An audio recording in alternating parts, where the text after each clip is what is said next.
Good day, friends. It is me, HLModTech, and I've got an update and a few steps for Michigan Virtual Math. So let's get cracking. All right, friends, when you first sign in, this is your student learning portal.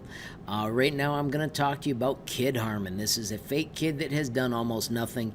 You can see there is a 5% grade, but you need to learn to ignore that.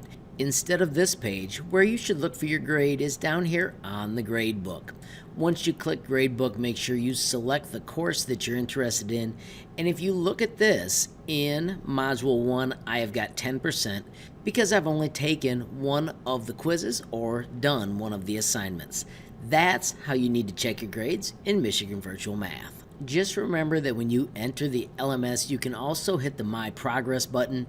This will show you that wrong grade, but if you click on the quizzes, you can see what you did and check your scores. You can see that I'm on my way to getting great scores. I just need to take all the rest of them.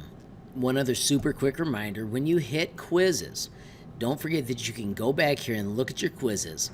I got a 20 out of 20, so I'm going to skip this one, but if I go to the details of my pretest, I can click on this and I can see the ones I got correct.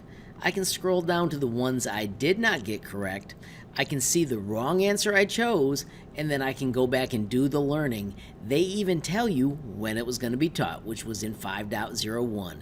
These are the steps that are going to help you be super successful while you're working in Michigan Virtual Math. Friends, if you found the video useful, please give it a like. If you got a question, comment, or suggestion, add it down below. If you haven't subscribed yet, what are you waiting for? Smash that subscribe button, and last but not least, hit that notification bell if you want to be the first to know when there's a brand new video from me, HLModTech. Thanks for watching. Have a great day.